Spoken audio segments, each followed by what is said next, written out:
আমাৰ স্বৰ্গত থকা দয়ালু মৰমীয়াল পিতৃ, আমি পূৰ্বে তোমাক নজনাকে এই পৃথিৱীত জীয়াই আছিলোঁ।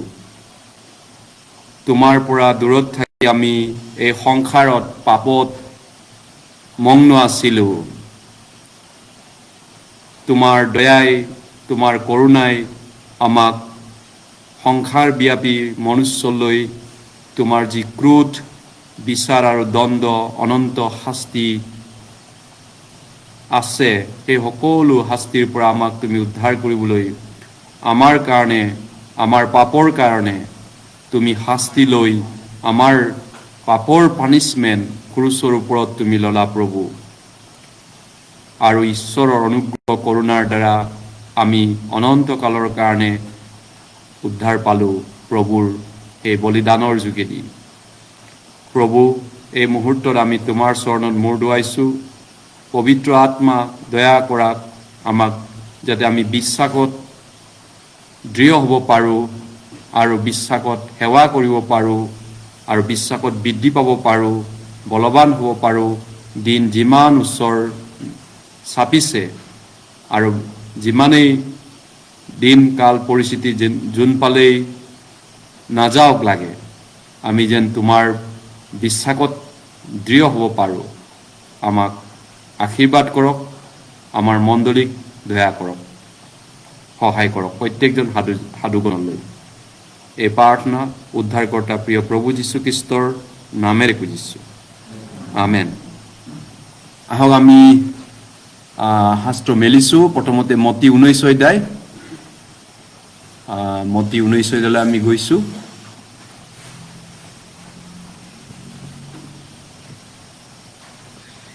মতি 19 অধ্যায়,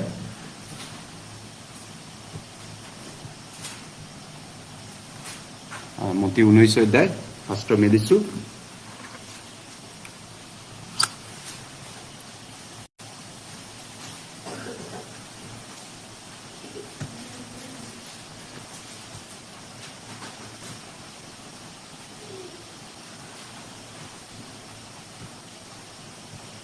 মতিয়ে লিখা সুবাৰ্তা 19 অধ্যায়,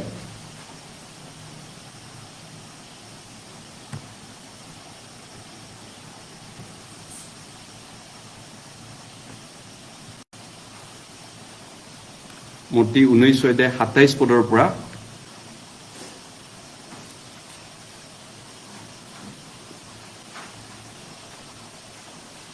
মতি 19 অধ্যায় 27 পদৰ পৰা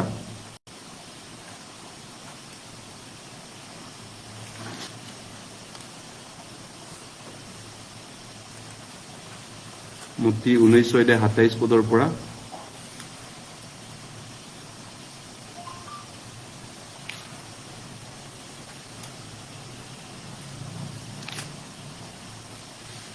শাস্ত্ৰ আমি মেলিছোঁ। মতি 19 অধ্যায় 27 পদৰ পৰা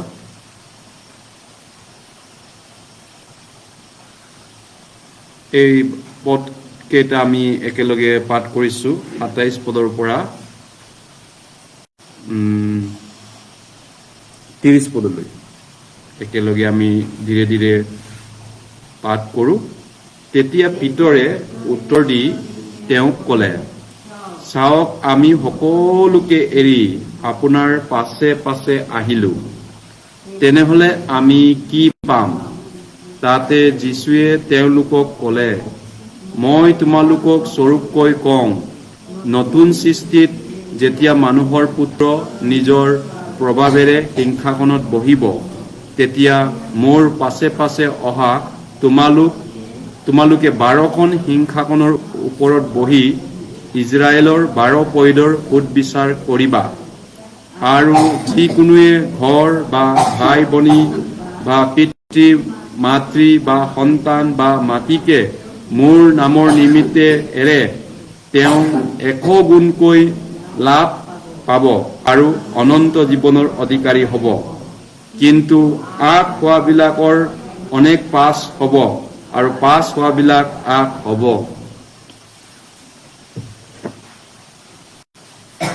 এতিয়া আজিৰ বিষয়টো হৈছে সৰ্বোচ্চ ত্যাগ কৰি যিসকলে সৰ্বস্ব ত্যাগ কৰি প্ৰভু যীশুখ্ৰীষ্টৰ পিছৰ অনুগামী হ'ল, প্ৰভুৰ পিছে পিছে জীৱনটো দিলে বা প্ৰভুৰ পিছে পিছে চলিলে, তেওঁলোকৰ বাবে কি আশীৰ্বাদ আছে, সেই সকল লোকৰ বাবে থকা আশীৰ্বাদটোৰ বিষয়ে আমি চাব বিচাৰিছো। গতিকে প্ৰকৃততে সঁচাকে আমি আত্মাত যিবিলাক দৰিদ্ৰ, যিসকল আত্মাত দৰিদ্ৰ বুলি কওঁতে যিসকলে সকলো সৰ্বস্ব ত্যাগ কৰিলে, এই সংসাৰখন ত্যাগী ক্ৰুচ কাঠ তুলি, হয়, সংসাৰখন ত্যাগ কৰিলে সৰ্বস্ব, সেইসকলক আত্মাত দৰিদ্ৰ বুলি মতি 5 অধ্যায় বাইবেলত যীশুৱে কৈছে। আত্মাত দৰিদ্ৰসকল ধন্য, কিয়নো স্বৰ্গ ৰাজ্য তেওঁবিলাকৰ। সংসাৰখন ত্যাগ কৰিলে এই পৃথিৱীখন প্ৰভুৰ কাৰণে এই গোটেই সৰ্বস্ব সংসাৰখনকে ত্যাগী কৰিলে। গালাতিয়া 6 অধ্যায়ত কৈছে, গোটেই জগতকে ক্ৰুচত দিলো বুলি কৈছে পৌলে তেওঁৰ যোগেদি। সেই সকল লোকৰ লাভ কি হ'ল, যিসকলে সংসাৰখনক প্ৰভুৰ কাৰণে ত্যাগ কৰি পেলালে? এনেধৰণৰ ব্যক্তিসকলৰ বাবে আত্মাৰ যি পৰিত্ৰাণ প্ৰভুৰ পৰা তেওঁলোকলৈ গ্ৰান্টেড অনুমোদন দিয়া হ'ল। আত্মাৰ পৰিত্ৰাণটো সেই সকল লোকক প্ৰভুৱে অনুগ্ৰহেৰে দান হিচাপত তেওঁলোকক দিলে, যিসকলে সংসাৰখনক সৰ্বস্বৰূপে ত্যাগ কৰিলে। যীশুৱে কৈছে, যিকোনোৱে সৰ্বস্ব ত্যাগ কৰি মোৰ পিছে পিছে আহিব, তেওঁলোকে 100 গুণ ফল এই জীৱনত আৰু অনন্ত জীৱনৰ অধিকাৰী হ'ব। ইয়াত আমি যিটো বাইবেল পদ পঢ়িলো, এইখিনি আকৌ এবাৰ মই পঢ়ি দিছো। তেতিয়া 27 পদ, তেতিয়া পিতৰে যীশুক উত্তৰ দি যীশুক ক'লে, আচলতে যীশুৰ লগত কথা পাতি আছে পিতৰে, চাওক আমি শিষ্যসকলে কৈছে, সকলোকে এৰি আপোনাৰ পাছে পাছে আহিলো, তেনেহলে আমি কি পাম? সেইটো প্ৰশ্ন শিষ্যবিলাকৰ। তেতিয়া যীশুৱে তেওঁলোকক ক'লে, শিষ্যবিলাকক ক'লে, মই তোমালোকক স্বৰূপকৈ কওঁ, নতুন সৃষ্টি, চাওক এই পৃথিৱীত নহয়, নতুন আকাশ মণ্ডল, নতুন পৃথিৱীৰ কথা যীশুৱে ক'লে। এই হাওপোৱা পৃথিৱীত নহয়। যেতিয়া মানুহৰ পুত্ৰ নিজৰ প্ৰতাপৰ সিংহাসনত বহিব, তেতিয়া মোৰ পাছে পাছে অহা যি তোমালোকে 12খন সিংহাসনৰ ওপৰত বহি ইজৰাইলৰ 12 পৈদৰ বিচাৰ কৰিবা। আৰু যিকোনোৱে ঘৰ বা ভাই ভনী বা পিতৃ মাতৃ বা সন্তান বা মাটিকে মোৰ নামৰ নিমিত্তে এৰে, তেওঁ 100 গুণকৈ লাভ পাব। 100 গুণ লাভ, যিসকলে সৰ্বস্ব ত্যাগ কৰিব প্ৰভুৰ কাৰণে। 100 গুণ লাভ, লগতে অনন্ত জীৱনৰ অধিকাৰী হ'ব। যীশুৰ পালৰ পৰা শিষ্যসকলক এইটো গ্ৰান্টি দিয়া হৈছে। গতিকে যিসকলে সৰ্বস্ব ত্যাগ কৰিলে, তেওঁলোকৰ বাবে আশীৰ্বাদবিলাক আমি চাই আছো। পোনপ্ৰথমতে যিসকলে সৰ্বস্ব ত্যাগ কৰিলে, তেওঁলোকে নতুন সৃষ্টি, নতুন পৃথিৱী, নতুনকে বনোৱা ৰাজ্যত সোমাবলৈ পাব, বা সোমালেই তেওঁলোকে আন ভাষাত, যিটো নতুন new world, new created world, নতুন সৃষ্টি, নতুন আকাশ মণ্ডল, নতুন পৃথিৱীত তেওঁলোকে প্ৰৱেশ কৰিবলৈ পাব, যিসকলে প্ৰভুৰ পিছত সৰ্বস্ব ত্যাগ কৰি গুচি গ'ল। প্ৰভু যীশুৱে কৈছে, বাইবেলত কৈছে। আৰু তেওঁলোকে প্ৰভুৰ সিংহাসনত বহিবলৈ পাব দ্বিতীয়তে। আৰু ইজৰাইলৰ প্ৰভুৰ সিংহাসন, লগতে প্ৰভুৰ যিটো সিংহাসন, এই সিংহাসন বুজি পাইছেনে? এইখন আমাৰ CM-ৰ প্ৰধানমন্ত্ৰীৰ আসন। যেতিয়া মিটিং হয়, প্ৰাইম মিনিষ্টাৰৰ চিট, এইটো ৰাষ্ট্ৰপতিৰ চিট, সিংহাসন। সেই সিংহাসনটো বহুত ৰেচপেক্টেড, আদৰণীয়, সন্মানীয় হয়। কিন্তু আমি প্ৰধানমন্ত্ৰীৰ আসনত CM-এ বহিব নোৱাৰে। অসমৰ CM-এ নিজৰ ৰাষ্ট্ৰপতিৰ আসন বেলেগে বহিব নোৱাৰে। কিন্তু প্ৰভু যীশুৰ সিংহাসনত লগত বহিবলৈ পাব যিসকলে সৰ্বস্ব ত্যাগ কৰি প্ৰভুৰ পিছত জীৱনটো দিলে। তেওঁলোকক প্ৰভু যীশুৰ যিটো চকী, সেই চকীৰ গৌৰৱময় চকীত সমান ভাগিদাৰ দিয়া হ'ব। প্ৰভুৱে শিষ্যসকলক দ্বিতীয়তে গ্ৰান্টি দিছে। তৃতীয়তে অনন্ত জীৱনৰ অধিকাৰী হ'ব।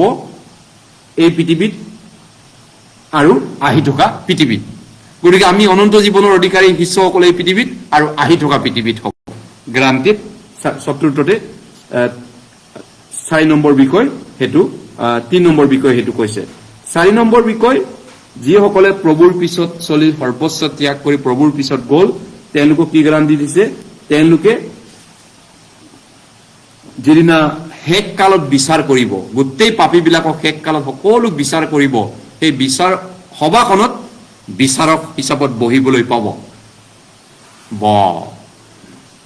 গোটেই বিশ্বৰ পাপীসকলক বিচাৰ কৰা দিনাখন বিচাৰক হ'ব তেওঁলোকে যিসকলে সৰ্বস্ব ত্যাগ কৰি যীশুৰ পিছত জীৱনটো দিছিলে তেওঁলোক বিচাৰক হ'ব হয়নে যেনেকৈ আমাৰ আদালতত বিচাৰক থাকে জাজ আছে 5 নম্বৰতে তেওঁলোকে অনেক 100 গুণ ফল ধৰিব আৰু তাৰ পিছত তেওঁলোকে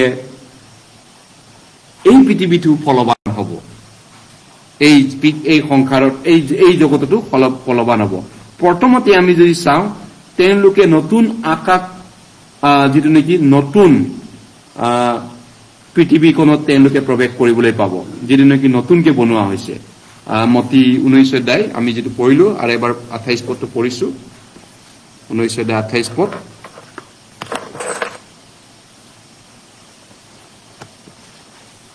19 অধ্যায় 28 পদ আহক আমি একেলগে পাঠ কৰিছো 19 অধ্যায় 28 পদ মতি 19 অধ্যায় 28 পদটো পঢ়িছো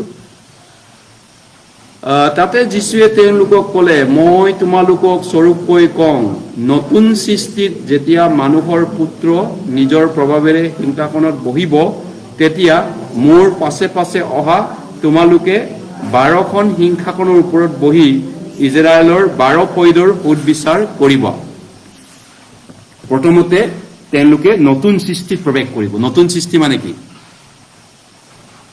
আমি অলপমান এইটো বিষয় ভাবিছা নতুন সৃষ্টি বুলি যিশুৱে কৈছে বৰ্তমানটো নতুন সৃষ্টি হোৱা নাই প্ৰথম যেটো সৃষ্টি কৰা হৈছিল পৃথিৱী নতুন সৃষ্টি মানে নতুন আকাশমণ্ডল নতুন পৃথিৱী প্ৰকৃত বাইকত কৈছে নহয়নে গতিকে প্ৰথম আকাশমণ্ডল প্ৰথম পৃথিৱী কেনেকুৱা আছিল এডেনবাৰী পাপ নকৰা আগতে পৰম দেশ আছিল নহয়নে পৰম দেশ কি কয় জয় অফ সিটি এডেন মানে আনন্দৰ নগৰী পৰম দেশ পাপ নকৰাৰ আগতে হাউনি দিয়া আগতে ঈশ্বৰে হাউনি দিয়া আগতে গতিকে প্ৰথম যেটো সৃষ্টি কৰা হৈছিল পৃথিৱী হেতু আদামে পাপ কৰাৰ পিছত কিন্তু সেই পৰম দেশ এডেনবাৰীখন বিচাৰ কৰি ঈশ্বৰে পানিশমেন্ট কৰিলে নহয়নে ইয়েস সেইখন প্ৰথমখন বিচাৰ কৰি পানিশমেন্ট কৰা হ'ল আৰু সকলো সৃষ্টিক ঈশ্বৰে হাউ দিলে কলুকিত হ'ল কিয়নীয় হ'ল সকলো সৃষ্টি পৃথিৱীত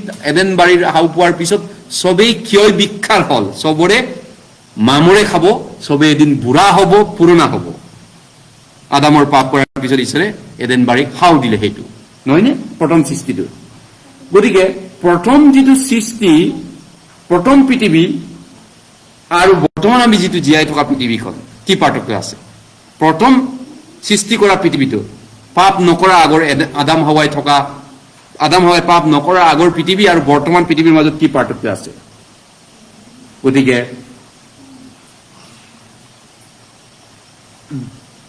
বৰ্তমান নোহাৰ বানপানীৰ আগত যেটো পৃথিৱী আছিল নোহাৰ বানপানীৰ আগৰ যেটো পৃথিৱী হেতু বহুত উত্তম জায়গা আছিল নহয়নে বহুত ভাল জায়গা আছিল কাৰণ তেতিয়া আমাৰ এতিয়া বৰ্তমান যেনেকৈ আমাৰ গৰম আৰম্ভ হৈছে যোৱাকালি আমি ঠাণ্ডাত কম্বল লৈ আহিছো পুৰা হিপাকে বহুত ঠাণ্ডা মানে বিৰাট বিখন ঠাণ্ডা জ্যাকেট বা বহুত 2-3 গুণ মই চোলা পিন্ধি এটা জায়গাত কিছুমান জায়গাত বৰষুণৰ কাৰণে ঘূৰি ফুৰিব লগা হৈছে কিন্তু ইয়াত আহি পাই বিখত গৰম এই ধৰণৰ পৰিৱেশ নাছিলে বানপানীৰ আগৰ পৃথিৱীটো বানপানীৰ পিছত ঋতুকাল চেঞ্জ হ'ল জলবায়ু পৰিৱৰ্তন হ'ল গতিকে উত্তম জায়গা আছিল নোহাৰ বানপানীৰ আগৰ পৃথিৱীটো এনেকুৱা ধৰণৰ পৰিৱেশ পৰিস্থিতি নাছিল সেই কাৰণে বাইবেলে কৈছে যে পুৰণা পৃথিৱীটো বৰ্তমান পৃথিৱীৰ পৰা সম্পূৰ্ণ বিপৰীত আছিল কলা আৰু বগাৰ দৰে বৰ্তমানটো যদি কলা হয় আগৰটো বগা আছিল আগৰ পৃথিৱীখন আমি দ্বিতীয় পিতৰলৈ গৈছো 2 অধ্যায় দ্বিতীয় পিতৰ 2 অধ্যায় দ্বিতীয় পিতৰ 2 অধ্যায়লৈ গৈছোঁ পিতৰে উল্লেখ কৰিছে এই যীশুৰ লগত এইটো যেটো শুনিলে এতিয়া এই পিতৰে আকৌ লিখিছে নহয়নে এটা যীশুৰ লগত তেওঁ কথাবিলাক শুনিলে তাৰপিছত তেওঁৰ পত্ৰটো উল্লেখ কৰিছে এই কথাবিলাক পুৰণা পৃথিৱীৰ কথা নতুন পৃথিৱীৰ কথা দ্বিতীয় পিতৰ 3 অধ্যায় 2 অধ্যায় প্ৰথমতে 5 পদ দ্বিতীয় পিতৰ 2 অধ্যায় 5 পদ দ্বিতীয় পিতৰ 2 অধ্যায় 5 পদ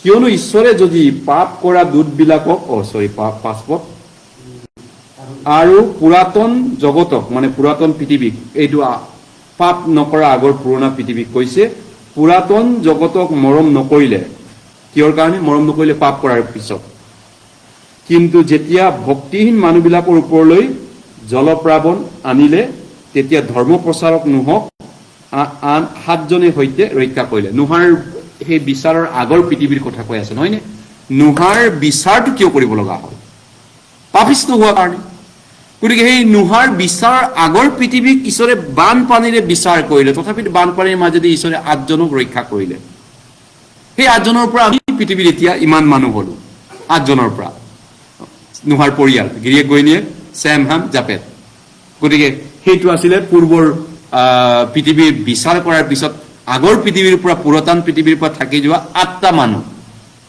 গতিকে পুৰাতন পৃথিৱীৰ পৰা 8টা মানুহ বাচিছিলে সেই 8টা মানুহৰ পৰা এতিয়া ইমান মানুহ হলগে গতিকে সেই সময়ত মানুহবিলাক কিমান বছৰ জীয়াই আছিল পুৰাতন পৃথিৱীৰ মানুহ 900 বছৰ 900 বছৰ তাৰ মানে এতিয়াতকৈ বহুত ভাল জায়গা আছিলে মানুহ এতিয়া মানুহ পটকনে ব্ৰইলাৰ মুৰ্গীৰ দৰে মানুহ মৰে নহয়নে কেইদিনমান আগতে ইয়াৰ পৰা এজন বিশ্বাসী খ্ৰীষ্টান পৰিত্ৰাণ পাইছেনে পোৱা নাই মই নাজানো মোৰ চেমিনাৰ ইউটিউব মই শুনাইছো খানাপাৰাত থকা এজন গায়কো অলপমান তেওঁ ওলা উবেৰো চলায় গুণাহতীত ঘৰ নাইট চুপাৰত গৈ আছিলে তাতে হাৰ্ট এটেক হৈ নাইট চুপাৰতে মৰি থাকিলে সৰু তেনেকুৱা 30-32 বছৰ 35 বছৰ ধৰা সৰুৰ বাচ্চা দুটা আছে গতিকে এতিয়া মানুহ কোনো ভৰসা নাই মানুহৰ জীৱনটো মানুহ পটকনে এতিয়া মানুহ মৰে আয়ু বহুত ছুটি কিন্তু নোহাৰ বানপানীৰ সময়লৈকে নোহা 700-800 বছৰ জীয়াই আছে গতিকে পুৰাতন পৃথিৱীটো আৰু বৰ্তমান পৃথিৱীৰ মাজত আকাশ পাতাল পাৰ্থক্য আছে সেইটো আমি বাইবেলৰ পৰা গম পাব পাৰো গতিকে এনভাইৰনমেন্ট যেটো বাতাবৰণ বহুত সুন্দৰ আছিল এতিয়া বৰ্তমান বাতাবৰণৰ তুলনাত বহুত ভাল আছিল পুৰাতন পৃথিৱীটো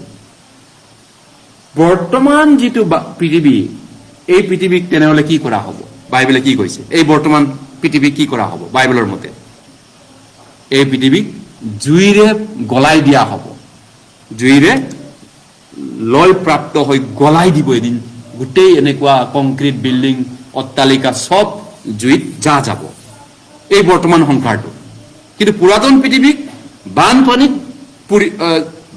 পুতি পেলালে পাপ বেছি হোৱাৰ পিছত কিন্তু বৰ্তমানটো জুইৰে গলাই দিয়া হ'ব দ্বিতীয় পিতৰ 3 অধ্যায়ত আছে আহক দ্বিতীয় পিতৰ 3 অধ্যায় আমি চাওঁ দ্বিতীয় পিতৰ 3 অধ্যায় বৰ্তমান পৃথিৱীত কি কৰা হ'ব বাইবেলত পিতৰে উল্লেখ কৰিছে কাৰণ পিতৰে যীশুৰ পৰা এইটো বাক্য শিকিছিলে শুনিছিলে আৰু তেওঁ উল্লেখ কৰিছে এই কথাবিলাক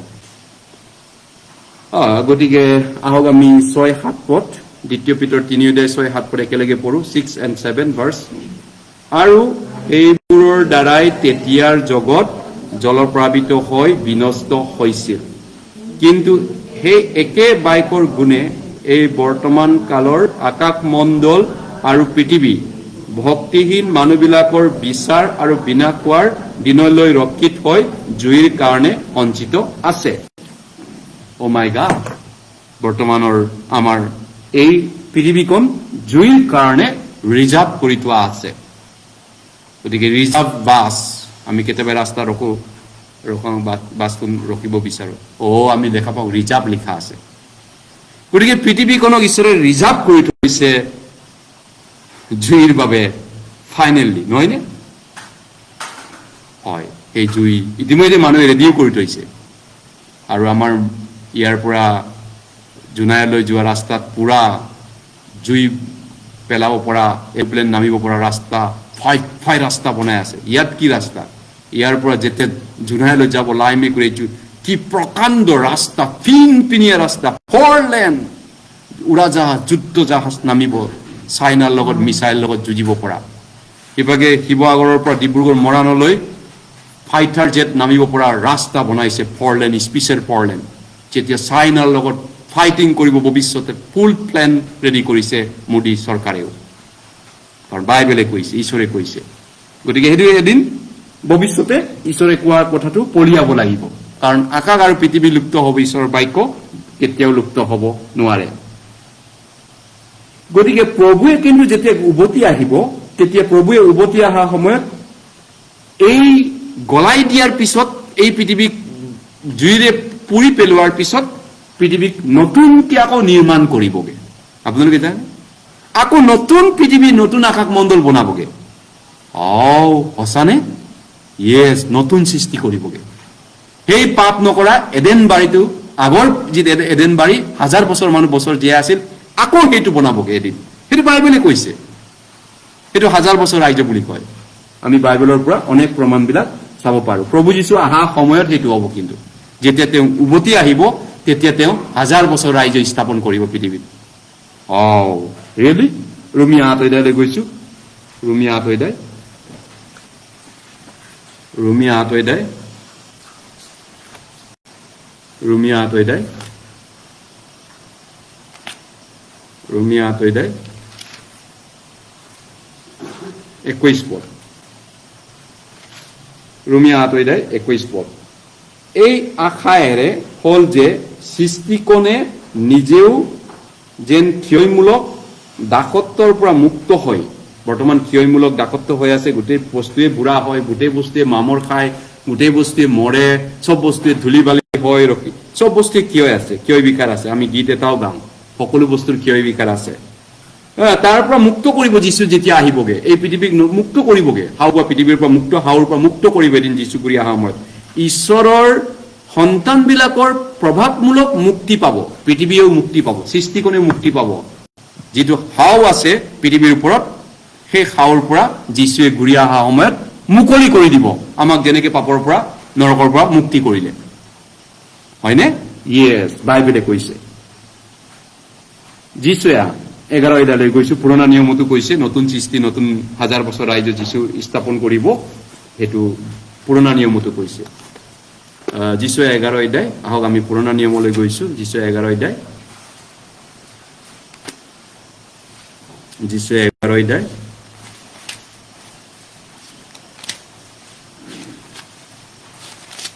যীশুৱে 11 অধ্যায় যীশুৱে 11 অধ্যায়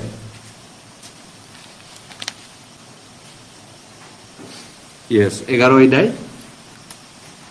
6 পদৰ পৰা নতুন পৃথিৱী নতুন সৃষ্টি যেতিয়া হ'ব নতুন পৃথিৱী বনাব তেতিয়া কেনেকুৱা হ'ব আমাৰ পৃথিৱীখন 6 পদৰ পৰা 9 পদলৈ শংকৰবাই পঢ়ি দিয়া 6 পদৰ পৰা যীশুৱে 11 অধ্যায় 6 পদৰ পৰা 9 পদলৈ সেইদিনা ৰামকুকুৰে ভেড়া পোৱালিৰ লগত বাস কৰিব আৰু নাহৰ ফুটুকী বাঘে চাক পোৱালিৰ লগত শয়ন কৰিব ডামৰী আৰু যোগা সিংহ আৰু হস্তপুষ্ট পশু একেলগে থাকিব আৰু এটি সৰু ল'ৰাই সিহঁতক চলাব গাই গৰু আৰু ভালুকি একেলগে চৰিব সিহঁতৰ পোৱালিবোৰ একেলগে শুব আৰু সিংহই বলদৰ দৰে ধান খেৰ খাব আৰু পিয়াজ খোৱা কেঁচুৱাই পেটিকাপৰ দাঁতৰ ওপৰত ধেমালি কৰিব আৰু পিয়া এৰা লৰাই দাইল সাপ থকা গাঁতত হাত দিব মোৰ গোটেই পবিত্ৰ পৰ্বতত কোনেও কাকো হিংসা বা বিনষ্ট নকৰিব কিয়নো সমুদ্ৰ যেনেকৈ পানীৰে ঢকা তেনেকৈ পৃথিৱী জীৱৰ বিষয়ত জ্ঞানেৰে পৰিপূৰ্ণ হ'ব যীশু ৰাজা যেতিয়া আহিব যীশু ৰাজ্য স্থাপন কৰিব নহয় ৰাজাৰ ৰাজা যেতিয়া তেওঁ হ'ব তেতিয়া পৃথিৱীখন নতুন সৃষ্টি হ'ব গতিকে এনেকা গেলা পেচা তেওঁ ৰজা নহয় সেইকাৰণে মোৰ ৰাজ্য ইয়াত নহয় বুলি কৈছিলে আদামে হাও পোৱা পৃথিৱীত তেওঁ ৰজা নহয় নতুন পৃথিৱী যেতিয়া বনাব নতুন সৃষ্টি কৰিব তেতিয়া তেওঁ ৰজা হ'ব এডেন বাৰীৰ নিচিনা আৰু সেই এডেন বাৰীৰ নিচিনা এডেন বাৰীত বাঘে সিংহই মাংস ভোজন কৰা নাছিলে, তাত মাংস খোৱা খেদা খেদি কৰি কাকো কামুৰা কামুৰি কৰা নাছিলে। গতিকে ৰাণ কুকুৰে ভেড়া পোৱালিৰ লগত চৰিব, এতিয়া চৰিব পাৰেনে? ৰাণ কুকুৰ আৰু ভেড়া পোৱালি বাপৰে বাপ কামুৰি খাই শেষ কৰি দিব এতিয়া। কিন্তু নতুন আকাশমণ্ডল যীশু ৰজা যেতিয়া যীশু নতুনকে যীশুৱে বনাব, তেতিয়া নাহৰ পুতেকি বাঘে ছাগলী পোৱালিৰ লগত শুব একেলগে। বা ছাগলী পোৱালি আৰু নাহৰ পুতেকি বাঘ একেলগে থাকিব, বসবাস কৰিব, কাৰণ মাংস নাখায়, ঘাঁহ খাবগে তেতিয়া। আৰু এতিয়া দামুৰি আৰু যুৱা সিংহ সুস্থ পুষ্ট পহু একেলগে থাকিব। এটি সৰু ল'ৰাই সিহঁতক চলাব, সৰু ল'ৰাই সিংহ বাঘক চলাব, খেলিব, ধেমালি কৰি থাকিব সেই 1000 বছৰ ৰাইজত। আৰু কি কৈছে? গাই গৰু আৰু ভালুকি একেলগে চৰিব, সিহঁতৰ পোৱালিবোৰ একেলগে শুব, আৰু সিংহই বলদৰ দৰে ধান খেৰ খাব।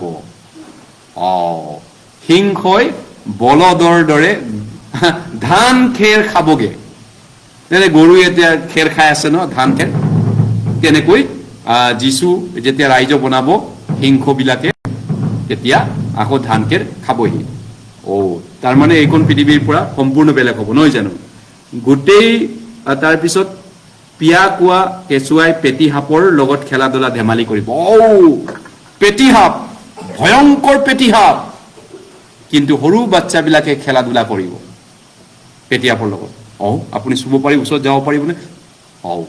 পেটী সাপ ডেঞ্জাৰ, কিন্তু তেতিয়া পেটী সাপে নুকুটে, নতুনকৈ সৃষ্টি কৰা হ'বগে। যীশু যেতিয়া ৰাজত্ব কৰিব, তেতিয়া বেলেগ হ'ব আমাৰ পৃথিৱীটো। মোৰ গোটেই পবিত্ৰ পৰ্বত কোনেও কাকো হিংসা বা বিনষ্ট নকৰিব। হিংসা হিংসি জীৱ জন্তুৰ মাজতো নাথাকিব, কামোৰা কামুৰি নাথাকিব, কিয়নো সমুদ্ৰ যেনেকৈ পানীৰে ধকা, তেনেকৈ পৃথিৱী যি হোৱাৰ জ্ঞানেৰে পৰিপূৰ্ণ হ'ব। এইখিনি কথা 1000 বছৰ ৰাইজৰ কথা যীশুৱে আজিৰ পৰা 2700 বছৰ আগত ভৱিষ্যতবাণী কৰিছে। যেতিয়া পৃথিৱীত যীশু আহিব, সেই দিনটো তেওঁ স্থাপন কৰিব। গতিকে এতিয়া পৃথিৱীখন যেতিয়া নতুনকৈ সৃষ্টি কৰা হ'ব, 1000 বছৰ ৰাইজৰ সময়ত, যীশু ঘূৰি অহা সময়ত, তেতিয়া গোটেইখিনি নতুন হ'ব। আমি বৰ্তমান এইখন যিটো পৃথিৱীত আছো, তাৰ পৰা সম্পূৰ্ণ বেলেগ লেভেল এটা, বেলেগ পৃথিৱী এটা হ'ব, লেভেলিংটো বেলেগ হ'বগে। গতিকে এতিয়াৰ দৰে নহয়। যেতিয়া ঈশ্বৰে নতুন আকাশমণ্ডল, নতুন পৃথিৱী সৃষ্টি কৰিব, তেতিয়া 1000 বছৰ ৰাইজৰ পিছত সৃষ্টি কৰিব। 1000 বছৰ ৰাইজ শেষ হোৱাৰ পিছত নতুন আকাশমণ্ডল, নতুন পৃথিৱী সৃষ্টি কৰিব। প্ৰকাশিত বাক্য 21 অধ্যায়, প্ৰকাশিত বাক্য 21, বাইবেলৰ প্ৰকাশিত বাক্যটো হৈছে অন্তিম পুস্তক, আৰু 22 অধ্যায়টো লাষ্ট হয়, 21 অধ্যায়টো আমি চাওঁ। লাষ্ট পেজটো মেলিলে আপুনি পাব, 21 অধ্যায় 1 পদ। আহক আমি 1 পদ একেলগে পঢ়ো। পাছে মই নতুন আকাশমণ্ডল আৰু নতুন পৃথিৱী দেখিলো, কিয়নো প্ৰথম আকাশমণ্ডল আৰু প্ৰথম পৃথিৱী গুচিল, সমুদ্ৰও আৰু নাই। হয়, 5 পদতো কৈছে। তাৰপিছত ইয়াত প্ৰকাশিত বাক্য যোহনে 5 পদতো কৈছে, পাছে সিংহাসনৰ ওপৰত বহা জনাই ক'লে, চোৱা মই সকলোকে নতুন কৰোঁ। তেওঁ আৰু ক'লে, লিখা, কিয়নো এইবোৰ কথা বিশ্বাসযোগ্য আৰু সত্য। নতুন কৰিব আমাৰ পৃথিৱীক, যেনেকে আমাৰ আত্মাক নতুন কৰিলে, পৰিত্ৰাণ কৰিলে, আদামৰ পৰা নতুন সৃষ্টি কৰিলে, নতুন জন্ম পোৱাৰ সময় পিছত, নহয় জানো? ঠিক তেনেকে আমি নতুন আকাশমণ্ডল, এনেকুৱা গৰম, সৌ তাত গ'লে বহুত ঠাণ্ডা, সৌ তাত গ'লে বহুত গৰম, ইমান ধূলি বালি, তেনেকা নহ'ব। GMC এনেকা ডাষ্টবিন বা GMC নালা নাথাকিব পৰম দেশত, নাই, তেনেকুৱা জেগা নাই। মৈদামো নাই তাত, নহয়নে? গতিকে এতিয়া 1 নম্বৰ কথা সেইটো, নতুন সৃষ্টিটো। তাৰপিছত যেতিয়া নতুন সৃষ্টি হ'ব, কোনে বহিব ৰাজত্ব কৰিব? ৰজাৰ ৰজা কোনে হ'ব? মোদী হ'বনে তেতিয়া ডনাল্ড ট্ৰাম্প হ'ব? গোটেই 1000 বছৰ দেশখন শাসন কৰা যাব, এখনে দেশ হ'ব, আৰু সেইজন প্ৰভু যীশুখ্ৰীষ্ট ৰজাৰো ৰজা হ'ব। তেওঁ সিংহাসনত বহিব, তেওঁৰ প্ৰতাপৰ সিংহাসনত।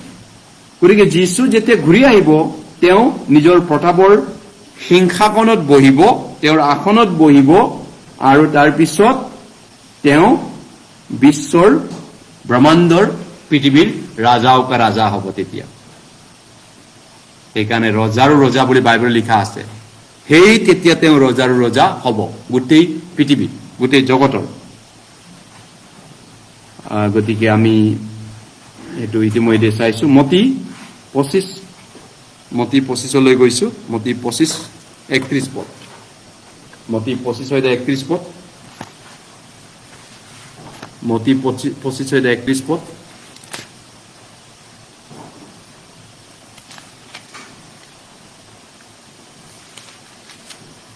মতি 25:31 পদ। 31 পদত কৈছে, যেতিয়া মানুহৰ পুত্ৰই সকলো দূতক লগত লৈ নিজৰ প্ৰতাপেৰে গৌৰৱেৰে আহিব, তেতিয়া তেওঁ নিজৰ প্ৰতাপৰ সিংহাসনত বহিব। এতিয়ালৈকে বহা নাই। যীশু এতিয়ালৈকে ৰজাৰ ৰজা হোৱা নাই, এতিয়ালৈকে হোৱা নাই। কিন্তু বাইবেলে কৈছে যেতিয়া তেওঁ আহিব সকলো দূতক লৈ ৰাজ্য স্থাপন কৰিব, তেওঁ নিজৰ সিংহাসনত বহিব। এতিয়া যদি অসমত গুৱাহাটীত মোদী আহে আৰু মোদীৰ চকীখন যদি কোনোবা বহি দিয়ে, সেইটো ডাঙৰ ভুল হৈ যাব, বহুত ডাঙৰ গণ্ডগোল হৈ যাব, হয়নে? প্ৰাইম মিনিষ্টাৰৰ চকীত কোনোবাই বহিলে বোলে, বাপৰে বাপ। গতিকে যীশুৰ সিংহাসনটো ইতিমধ্যে ৰেডি কৰা আছে, আৰু সেই দিনাখন যীশুৱে তেওঁৰ সিংহাসনত বহিব। তাৰপিছত সেইদিনাৰ পিছত কোনো হাও নাথাকিব বুলি কৈছে বাইবেলে প্ৰাকৃত বাক্যত। মৃত্যু নহব আৰু পৃথিৱীৰ পৰা হাও লুপ্ত কৰিব। হাওটোৰ কাৰণে চব বস্তু শুকাই যায়, দুবৰি বনো শুকায়, চব বস্তু ৰ'দত ক্ষয় হয়, চব বস্তু ক্ষয় বিকাৰ আছে, হাওটো লাগি আছে নহয়। সেই হাওটোৰ কাৰণে, সেই হাওটো প্ৰাকৃত বাক্য 22:3 পদত কৈছে, আৰু কোনো হাও আৰু নহব, কাৰণ ঈশ্বৰে নিজৰ সিংহাসনত বহিব, আৰু ভেড়া পোৱালি তাৰ লগত, মেৰ পোৱালিৰ লগত থাকিব, আৰু তেওঁৰ দাসবিলাকে তেওঁ সেৱা কৰিব। তাৰপিছত নতুন জন্ম পোৱা খ্ৰীষ্টিয়ানবিলাক, যিসকলে এতিয়া প্ৰশ্নটো ভিতৰে কৰিছিল যে আমি আপোনাক এৰি পিনি সৰ্বস্ব ত্যাগ কৰি আপোনাৰ পিছত জীৱনটো দিলো, আমি কি পাম? তেতিয়া আমাৰ স্থান কি হ'ব? পিতৰে সুধিলে, শিষ্যবিলাকে সুধিলে। শিষ্যবিলাকৰ হৈ পিতৰে সুধিছিল আচলতে, এই তুমি সুধাচোন। আনবিলাক কৈছে, যীচুক সুধিছোৱাচোন, আমি যে গোটেই জীৱনটো সৰ্বস্ব ত্যাগ কৰি যীচুক গলো, বাকী এই সংসাৰৰ মানুহবিলাক এই সংসাৰক এনজয় কৰি আছে, আমি সংসাৰক পুৰস্কাৰ তুলি সংসাৰক এৰি পিনি যীচুৰ পিছে পিছে আহিলো, আমি কি পাম তেনেহলে? যীচুক সুধাচোন এইটো প্ৰশ্ন। তেতিয়া যীশুৱে যেতিয়া সিংহাসনত বহিব, তেতিয়া খ্ৰীষ্টিয়ানবিলাক যিসকল তেওঁৰ লগত বিশ্বাসী আছিল, তেওঁৰ সিংহাসনৰ লগত বহিবলৈ পাব। মোদী গুৱাহাটীত আহিলে মোদীৰ চেয়াৰত যদি আপুনি ওচৰতে বহিব দিয়ে বুলি কয়, এইটো বোলে শংকৰৰ, মোদী আৰু এইটো শংকৰৰ চকী লগে লগে একদম সমান চকী। এই বাপৰে বাপ, ইমান প্ৰমোটেড হৈ গ'ল নে? দেখা যায় এনেকা যদি বহিব পায়, এইটো CM আহিছে, CMৰ লগত তেখেতকো বহিব দিছে, ডাঙৰ কথা হ'ব। যীশুৰ সিংহাসনৰ লগত যদি আমি বহিবলৈ পাওঁ, লোক 22 কিন্তু বহিব দিম বুলি কৈছে যীশুৱে, তেওঁৰ সৰ্বস্ব ত্যাগ কৰা তেওঁৰ লোকসকলক। লোক 22 লোক 22 লোক 22 লোক 22 লোক 22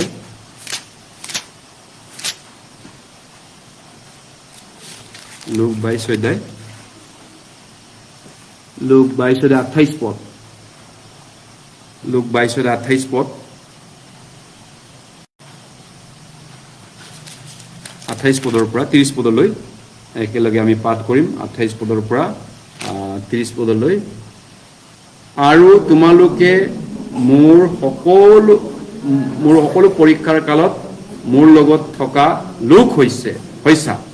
গতিকে আৰু মোৰ পিতৃয়ে যেনেকৈ মোৰলৈ ৰাজ্য নিয়োজন কৰি থলে, সেইদৰে তোমালোকে মোৰ ৰাইজৰ ভিতৰত মোৰ মেজত যেন ভোজন পান কৰিবা, এই নিমিত্তে ময়ো তোমালোকলৈ ৰাইজ নিয়োজন কৰি থৈছো। বাপৰে বা, যীশুৰ টেবুলত একেলগে খাবলৈ পাব ঈশ্বৰৰ লগত, সৃষ্টিকৰ্তাৰ লগত।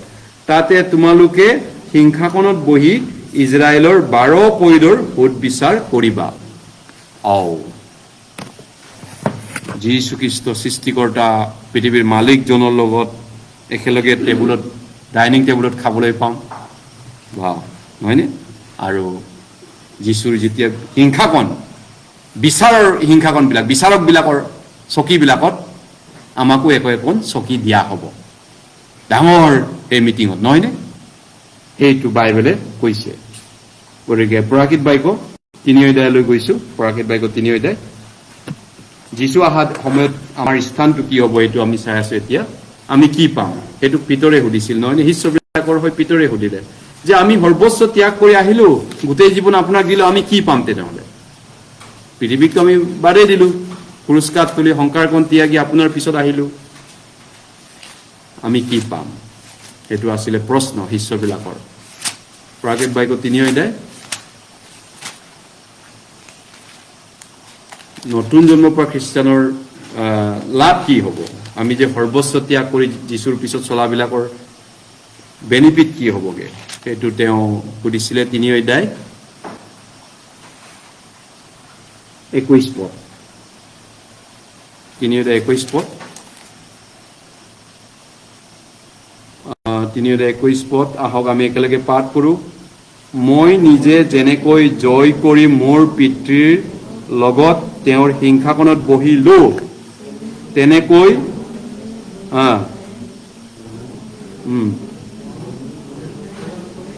যিজনে জয় কৰে তেওঁক মোৰে সৈতে মোৰ সিংহাসনত মই বহিবলৈ দিম। মণ্ডলীবিলাকলৈ আত্মাই যি কথা কৈছে, যাৰ কাণ আছে তেওঁ তাক শুনক। ইয়াত গ্ৰান্তি দি কৈছে, যিজনে জয় কৰে তেওঁক মোৰে সৈতে মোৰ সিংহাসনত বহিবলৈ দিম বুলি কৈছে। যীশুৱে কৈছে মোৰ লগত মোৰ চকীত বহিবলৈ দিম। গতিকেলৈ যদি তেনেকুৱা ধৰণে আপোনালোকে মোদীৰ বা CM-ৰ আজি যোৰহাটত তেওঁৰ কাৰ্যসূচী আছে, তাতে মানুহে চাৰ বুলি তেওঁৰ পিছে পিছে দৌৰিছে। বাপৰে বাপ, তেওঁৰ কিমান ব্যৱস্থা। CM আহিছে, গোটেই ৰং কৰি গুৱাহাটীত যোৰহাটখন ৰঙীন কৰি পেলালে, চিকচিকীয়া কৰি পেলালে। 2 ঘণ্টা CM আহিব, মাত্ৰ 2 ঘণ্টাতে বদলি কৰিলে চিটি। যীশু ৰাজা যেতিয়া আহিব পৃথিৱী নতুন হ'ব, নহয়নে?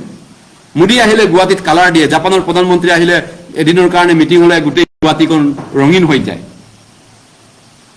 যীশু ৰাজা আহোঁতে এনেকুৱা গেলা পেচা পৃথিৱীত তেওঁ আহিবনে? নতুনকে বনাব, নতুন সৃষ্টি কৰিব। হয়, তেওঁ যীশুৱে কৈছে মোৰ সিংহাসনত বহিবলৈ দিম। 4 অধ্যায় 1 পদৰ পৰা। প্ৰকাশিত বাক্য 4 অধ্যায় 1 পদৰ পৰা 4 পদলৈ শংকৰবাই পঢ়ি দিয়া।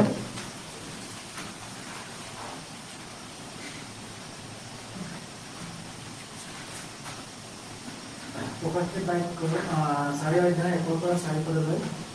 তাৰ পাছত মই চাই দেখিলো, স্বৰ্গত এখন দুৱাৰ মেলা আছে, আৰু মোৰে সৈতে কথা হোৱা তুৰিৰ মাতৰ দৰে যি মাত মই প্ৰথমে শুনিছিলো, তেনে মাতেৰে কোনোবাই ক'লে, ইয়ালৈ উঠি আহা, ইয়াৰ পাছত যি যি ঘটিব লাগে তাক মই তোমাক দেখুৱাম। তেতিয়াই মই আত্মাত আছিলো, আৰু চোৱা, স্বৰ্গত এখন সিংহাসন স্থাপন কৰা আছিল, আৰু সেই সিংহাসনত এজনা লোক বহি আছিল। সেই বহি থকা যেন দেখিবলৈ সূৰ্য ক্লান্ত আৰু ছাত্ৰীয়া মণিৰ নিচিনা। সেই সিংহাসনৰ চাৰিওফালে মেঘধনু আছিল, দেখিবলৈ মৰকত মণিৰ নিচিনা, আৰু সেই সিংহাসনৰ চাৰিওফালে 24খন সিংহাসন আছিল। সেইবোৰ সিংহাসনৰ ওপৰত বগা বস্ত্ৰ আৰু মূৰত সোণৰ কিৰীটি পিন্ধা 24জন বৃদ্ধ লোক বহি আছিল। গতিকে যেতিয়া যীশু ৰাজ্য স্থাপন কৰিব স্বৰ্গত, যেতিয়া তেওঁৰ পৃথিৱী স্বৰ্গৰ পৰা নামি ৰাজ্য বনাব, যেতিয়া এডভান্টেজ আছাম হৈছিল, নহয় নে? বিদেশীবিলাক আহিছিল অসমৰ গুৱাহাটীত, কি ফুলৰ কি আয়োজন, আদানী আম্বানী বা বিজনেছমেন জাপান বিভিন্ন যিবিলাক আহিছিলে, গুৱাহাটীখন কেনেকুৱা ৰূপ দিয়া হৈছিল, কিমান ধুনীয়াকে সজাই পৰাই, কি ধৰণৰ সিংহাসনবিলাক, এইটো আমুকাৰ ৰাষ্ট্ৰদূত, এইটো আমুকাৰ চকীবিলাক সজাই দিয়া হৈছিল। তেনেকুৱাকে সজোৱা হ'ব স্বৰ্গ ৰাজ্যত, যিসকলে তেওঁৰ কাৰণে সৰ্বস্ব ত্যাগ কৰি তেওঁৰ পিছত আহিল। গতিকে এতিয়া আনকি কৰববিলাক আৰু চিৰাপবিলাক, কৰব আৰু চিৰাব মানে বুজি পাইনে? স্বৰ্গদূত হয়, স্পেচিয়েল স্বৰ্গদূত, স্পেচিয়েল এঞ্জেল হয়। কৰববিলাক আৰু চিৰাববিলাক বাইবেলত পাব, আপোনালোকে বাইবেল পঢ়িলে পাব। যিসকলে প্ৰভুক সেৱা কৰে, যেনেকৈ আমাৰ মুখ্যমন্ত্ৰীক সেৱা কৰা তাৰ বহুত মানুহ আছে, বহুত চিষ্টেম, গোটেই প্ৰশাসনে সেৱা কৰে CMক, PMক, নহয়নে? যীচুক সেৱা কৰা বিলাকৰ নাম কি? কৰববিলাক আৰু চিৰাববিলাক বুলি কয়। চিৰাপৰ মাত অমৃতসৰ। গতিকে সেইবিলাক স্বৰ্গদূত, যিসকলে প্ৰভুক সেৱা কৰে আৰু প্ৰভুৰ ওচৰত অহা যোৱা কৰে। তেওঁলোকেও কিন্তু ইমান সেৱা কৰিও কিন্তু যীশুৰ সিংহাসনত চকীত বহিবলৈ নাপাব, বাইবেলে কৈছে। কৰবেও চকীত বহিব নাপাব, স্বৰ্গদূতেও নাপাব, আনকি চিৰাববিলাকেও নাপাব। স্বৰ্গদূতবিলাকে যীশুৰ চকীটোত সমানে বহিব নাপায়। কিন্তু কোনে বহিবলৈ পাব? বাইবেলে কাক বহিব দিম বুলি কৈছে? জীৱনটো উপভোগ কৰিছো, প্ৰচুৰ জীৱন উপভোগ কৰিছো। যোহন 10 অধ্যায় আমি চাওঁ, যোহন 10 অধ্যায় আৰু দুই এটা বাইবেল পটাপট চাই শেষ কৰিছো আজিৰ বাক্য। যোহন 10 অধ্যায় 28 পদ। যোহন 10 অধ্যায় 28 পদ।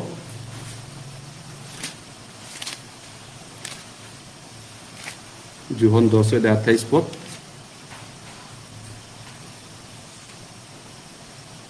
যোহন 10 অধ্যায় 28 পদ।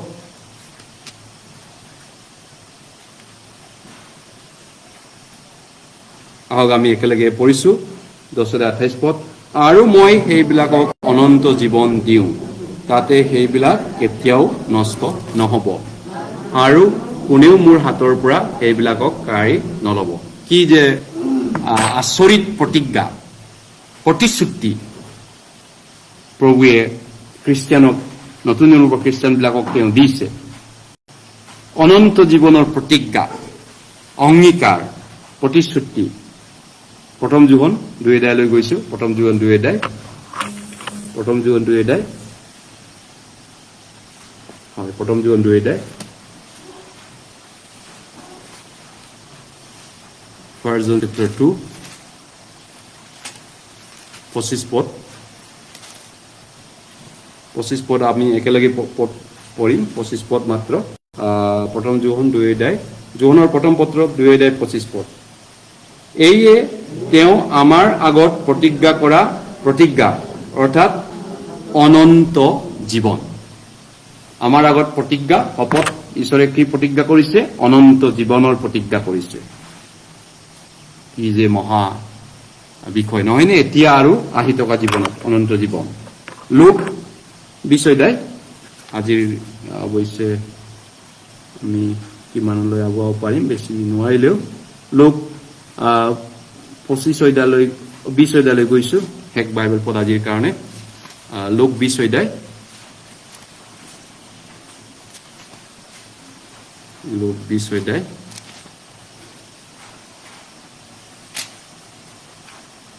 লোক 20 অধ্যায় 34 পদ, 34। লোক 20 অধ্যায় 34 পদ,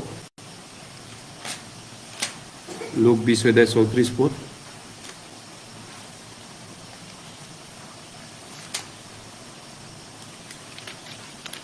লোক 20 অধ্যায় 34 পদ।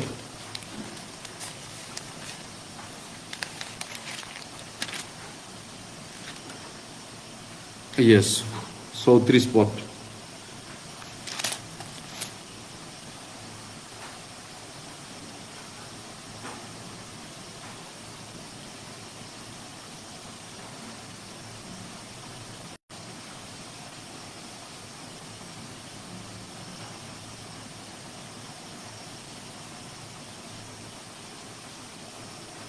চৌত্ৰিশ পদৰ পৰা 36 পদ। তাতে যীশুৱে তেওঁলোকক ক'লে, এই যুগৰ সন্তানবিলাকে, মানে বৰ্তমান এই সংসাৰৰ কথা কৈছে, বিয়া কৰে আৰু বিয়া দিয়াও হয়। কিন্তু যিবিলাক সেই যুগৰ, যীশুৰ যুগৰ, যীশুৰ ৰাজ্য যেতিয়া নতুন বনাব, সেই যুগৰ যীশুৱে স্থাপন কৰা ৰাজ্যত কৈছে, আৰু মৃত্যুবিলাকৰ মাজৰ পৰা পুনৰুত্থান পাবৰ যোগ্য বুলি গণ্য হয়, নতুন জন্ম পোৱাবিলাকক কৈছে, তেওঁবিলাকে বিয়া নকৰে আৰু তেওঁলোকৰ বিয়া দিয়াও নহয়। কিয়নো তেওঁবিলাকৰ মৃত্যু আৰু হ'ব নোৱাৰে, কাৰণ তেওঁবিলাক স্বৰ্গদূতবিলাকৰ তুল্য আৰু পুনৰুত্থানৰ সন্তান হোৱাত ঈশ্বৰৰ সন্তান হয়। গতিকে কি যে ঈশ্বৰৰ মহান প্ৰতিশ্ৰুতি ঈশ্বৰৰ সন্তানবিলাকক ঈশ্বৰে দিছে। হয়, আমি তেনেকুৱা অনেক বাইবেল পঢ়ি শিকিব পাৰোঁ। যি কি নহওক, যীশুৱে যেতিয়া তেওঁ ৰাজ্য স্থাপন কৰিব তেতিয়া আমি বিচাৰৰ কৰাৰ অধিকাৰো পাম। অকল সেইখিনিয়ে নহয়, যিয়ে নহওক আগলৈ আমি শিকি থাকিম। আজি আমি শিকিলোঁ যে যীশুক সুধিছিলে তেওঁৰ শিষ্যবিলাকে, আৰু পিতৰৰ হৈ সুধিব দিছে। পিতৰে সুধিছিল যে আপোনাক এৰি আমি সৰ্বস্ব ত্যাগ কৰি সৰ্বস্ব সকলো সংসাৰখন এৰি আপোনাৰ পিছে পিছে আহিলোঁ, আমি কি পাম আপোনাৰ পৰা? তেতিয়া যীশুৱে এইখিনি প্ৰতিজ্ঞা দিছে। যীশু আহি আছে, সোনকালে আহক, আমি তেওঁৰ আহা সময়লৈ প্ৰস্তুতি কৰোঁ, তৈয়াৰ হওঁ, হয় নাই? আমি যীশুৰ আগমনৰ কাৰণে আগমনৰ আগত যি পাৰোঁ আমাৰ বিশ্বাসটো ৰাখিব পাৰোঁ। বিশ্বাস ৰখাও বহুত ইম্পৰ্টেণ্ট। কোনোবাই ক'লে মণ্ডলীত ভাই ভনীবিলাক কিয় নাহে? অকল দেওবাৰে আহে, বুধবাৰে খুব কম মানুহ আহে। তেতিয়া জবাবটো এইটো, তেওঁলোকৰ বিশ্বাস সেইখিনি মাত্ৰ। তেওঁলোকৰ বিশ্বাস, কিছুমানৰ বিশ্বাস অকল দেওবাৰলৈহে থাকে, কিছুমানৰ বিশ্বাস বুধবাৰলৈ থাকে, কিছুমানৰ শুকুৰবাৰলৈকে থাকে। তাতকৈ ওপৰেঞ্চি আকৌ বিশ্বাস থকা ভাই ভনীও আছে, কিছুমান কম বিশ্বাস থকা ভাই ভনীও আছে। এই মণ্ডলীৰ অৱস্থাটো বা এই মণ্ডলীৰ ভাই ভনীৰ বিশ্বাস জীৱনটো হয়তো মাত্ৰ অলপমান এটা লেভেললৈ আছে, কিন্তু আন মণ্ডলীত বিশ্বাসটো কাৰোবাৰ লেভেলটো হাই কাপ আছে, নহয়নে? গতিকে বেলেগ বেলেগ লেভেলৰ বিশ্বাস আছে। বৰ্তমান আমাৰ বিশ্বাসটো লেভেলটো এইখিনি মাত্ৰ। শিষ্যবিলাকে সুধিছিলে যীশুক যে আমাৰ বিশ্বাসটো বঢ়াই দিয়ক। লোক 17:5 যীশুৱে কি ক'লে? সৰিয়হ গুটিৰ যদি বিশ্বাসো সমান থাকে তেন্তে এই পৰ্বতটো গৈ সাগৰত পৰ বুলি ক'লে কিও হ'ব। কিন্তু সেই বিশ্বাস থকা মানুহ হয়তো সৰিয়হ গুটিৰ সমান বিশ্বাস থকা মানুহ কম আছে চাগে বৰ্তমান, নহয় জানো? বিশ্বাস বাঢ়িব লাগিব, অৱশ্যে বাঢ়িব। গতিকে বিশ্বাস অনুসৰি মণ্ডলীৰ ভাই ভনীৰ অৱস্থাটো কাৰ্যটো দেখা পায়। ভাই ভনীৰ যিটো বিশ্বাস সেইখিনিয়ে আমি দেখা পাওঁ, যাৰ যি বিশ্বাস। কিন্তু আমাক ঈশ্বৰে আশা কৰে আমি বিশ্বাসত বাঢ়ি বাঢ়ি যাব লাগে, বাঢ়ি বাঢ়ি। আহক প্ৰাৰ্থনা কৰিছোঁ। মৰমীয়াল পিতৃ, তোমাক ধন্যবাদ দিছোঁ। তোমাৰ অনুগ্ৰহ আৰু মৰমৰ কাৰণে আমি মহাপাপৰ পৰা পুৰুষত তুমি আমাক মৰি পিনি বচালা। অন্যথা আমি অনন্ত কালৰ কাৰণে আমাৰ মহাপাপবিলাকৰ কাৰণে বিচাৰত শাস্তি পাই নৰকত জুইত জ্বলি থাকিলোহেঁতেন। এতিয়াও আমাৰ আশে পাশে মানুহ মৰি আছে, নৰকৰ জুইলৈ গৈ আছে। প্ৰভু, আমি দুৰ্বল, আমি বচাব পৰা নাই বহুত মানুহ। প্ৰভু, আমাক সহায় কৰা। এটা আত্মাক কেনেকৈ বচাব পাৰোঁ? আমি বচাব পৰা মানুহ আমাৰ হাতৰ পৰা গুচি গৈ আছে এটা এটাকে। প্ৰভু, আমাক ক্ষমা কৰা। আমি নিজৰ দায়িত্ব যেন ভালকৈ পালন কৰোঁ। প্ৰভু, আমাক সহায় কৰা। এতিয়াৰ পৰা যি মৰি গৈছে সেইবিলাকক আমি একো কৰিব নোৱাৰিলোঁ। যি হাতত আছে এটা আত্মা, ক'ৰবাত এটা আত্মা, পাৰোঁ নেকি? আমি কৰোঁ নেকি? চেষ্টা কৰোঁ নেকি? আমাৰ দায়িত্ব আমি পালন কৰিব পাৰিম নেকি? প্ৰভু, আমাক আশীৰ্বাদ কৰা। প্ৰাৰ্থনা প্ৰভু যীশু খ্ৰীষ্টৰ নামত কৰিছোঁ। আমেন।